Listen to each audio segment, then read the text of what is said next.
Hellboy was created by Mike Mignola and published by Dark Horse Comics. It follows Hellboy's journey to discover who and what he really is. He came to our world during the end of the Second World War and was taken in by Professor Trevor Bruttenholm. As he grew up, he began working for the Bureau of Paranormal Research and Defense. The comics have him travel all across the world fighting various monsters and mythical creatures from all kinds of cultures. And Hellboy himself has a really likable, I'm too old for this shit type attitude while still being a good person who cares about the people around him. I think it's a franchise that would work great in the world of games. There's a plethora of creatures and monsters and villains to choose from, and you can adapt a story or make a new one and just make it work within the established lore. There's so many side stories, and even if the main series is finished now, there's still new side stories made to this day. Since there's finally a new Hellboy game on the horizon for the first time in over 15 years, let's have a look at his video games and appearances so far. First we have Hellboy Dogs of the Night, also called Hellboy Asylum Seeker, originally developed and released for the PC in the year 2000. It was later ported to the PlayStation 1, but they held off on releasing the PS1 port until 2003, so they could release it alongside the first feature film. A PS1 game in 2003 is pretty late, but not completely unheard of. The PC and PS1 ports have some minor differences. While the graphics in the PC port are a bit better, especially in the textures, the controls and voice acting on the PS1 version are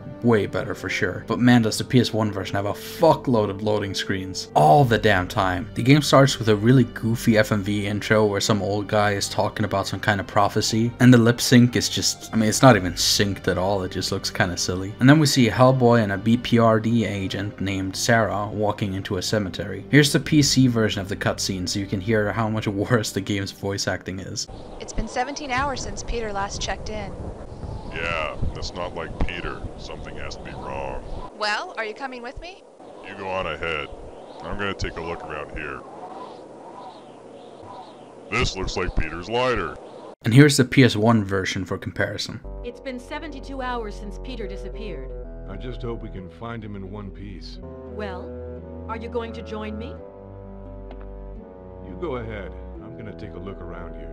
This looks like Peter's lighter. We get our first taste of gameplay as we do the most boring and simple puzzle of all time, where you walk into two separate buildings and push a button and then you walk back out. Continuing, we get ambushed by zombies and we experience the wonderful combat the game has to offer. By wonderful, I mean it's just, you just hold the attack button down. Sometimes you have to rotate slightly to make sure you're facing the enemy, but all you do is hold the attack button. You do get the gun later on, but man, it does not do enough damage. It doesn't even feel like the gun it's supposed to be at all. The game has tank controls, which usually I don't mind, but I don't really think it fits Hellboy. This game is trying to be a survival horror game with limited ammo and health pickups, which is an interesting genre choice, but man, this game does not pull it off well. You get separated from Sarah and have to find your way through these catacombs. As you get down the stairs, there's an invisible wall that will hurt you if you walk into it. I was so confused. It turns out you gotta turn around and light this torch, which I'm sure you can see very blatantly on the screen. It's right there. Didn't you see it, idiot? And suddenly, once you light up the torch and pick it up, you can just continue walking. The wall of pain has just disappeared. After a really awkward and clunky puzzle where you have to line up these pillars by placing rocks of certain sizes on top of them, you go to a new area and,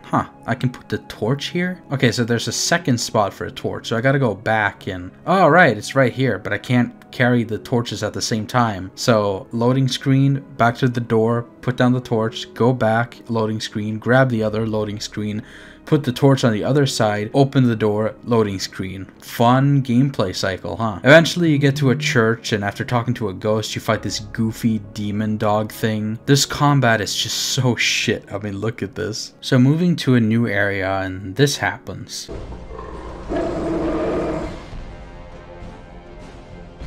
Oh crap.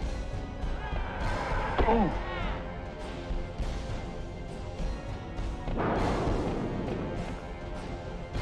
Come on, come on. And then he vanishes and you move into the asylum. You find this lady and we'll just watch. And who might you be? Name's Hellboy. Bureau for Paranormal Research and Defense. Mr. Hellboy, you obviously need to be medicated.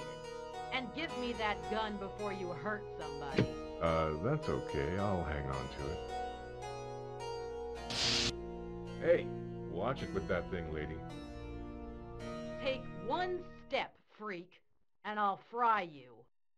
I tried to be nice.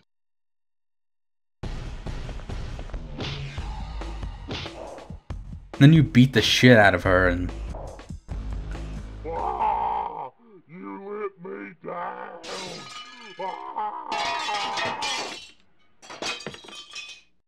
Fucking amazing. Just wow. There are these wardens or whatever that you gotta fight, including this annoying guy with a gun that just fucked me right up. This game is so slow paced. The loading screens are long and plentiful. Honestly, there's not too much interesting stuff to mention from here on out. You just gotta keep going and doing the same stuff. Basic puzzles, bad combat. Eventually you uncover a plot where a demon will return every 666 years and you gotta stop him. Very creative. Then you meet up with Sarah after you defeat a demon and they're like, oh, that was crazy, and that's it. What a game.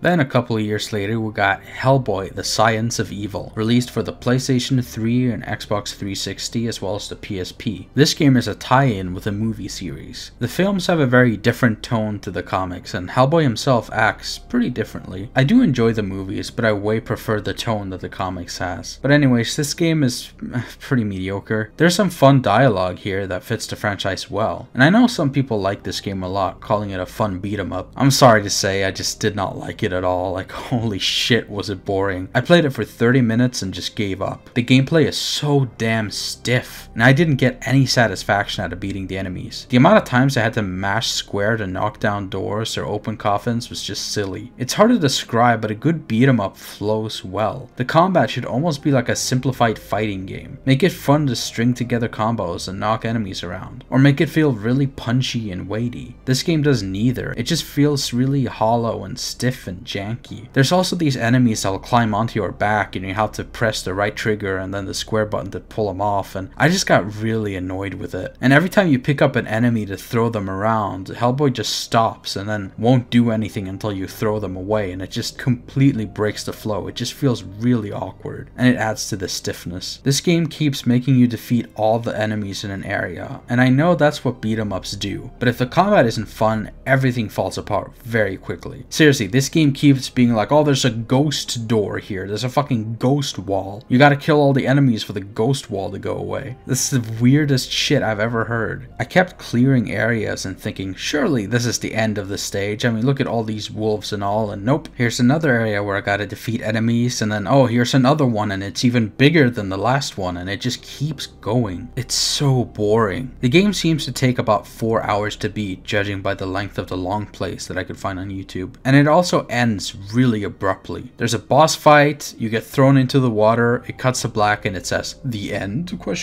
There's also a PSP version of the game. While the graphical fidelity is obviously lower, it makes up for it with better use of color and a more cartoony aesthetic, along with these illustrated cutscenes. The stages are a bit shorter, which I find makes the pace a bit nicer, and honestly it doesn't seem to feel as stiff as the console release. The enemies in the PSP version also die faster, which just makes the combat feel better, and you don't have to spam to open the doors, you just knock them down in one hit. It's way better. I think it might be a better version of the game, even if it's sadly lacking the very enjoyable voice acting of the PS3 and 360 releases. And that's it. Those are the only Hellboy games released so far. The only other things we have to look at is Injustice 2, where Hellboy was a DLC character. It was such a blast to see him join the roster, and it was a lot of fun seeing him interact with various other superheroes and villains. Here's just a few of my favorites. That getup's supposed to scare me? What do you think? That you're kidding yourself. Come on, that helmet's ridiculous. You'll take my optic blast seriously. Now we're cooking with gas. Your quiver's only half full? Seems only sporting I give you a chance. Jeez, what an ego. And the ending cutscene for his story is illustrated just like the comics by one of the people who worked on the comics. And outside of his appearance in Brawlhalla, that's it. Not a lot for such an iconic character. That's why I'm happy to see projects like this Dreams game that someone is making. It's really impressive what people are able to do within this game. But obviously the big one is the upcoming game Hellboy Web of Word, which is looking great. I really hope that this game will finally be Hellboy's first proper good title. If it just turns out to be decent, it'll already be the best Hellboy game. So that's it. Thanks for watching, and please let the new Hellboy game be good. Please, I need it.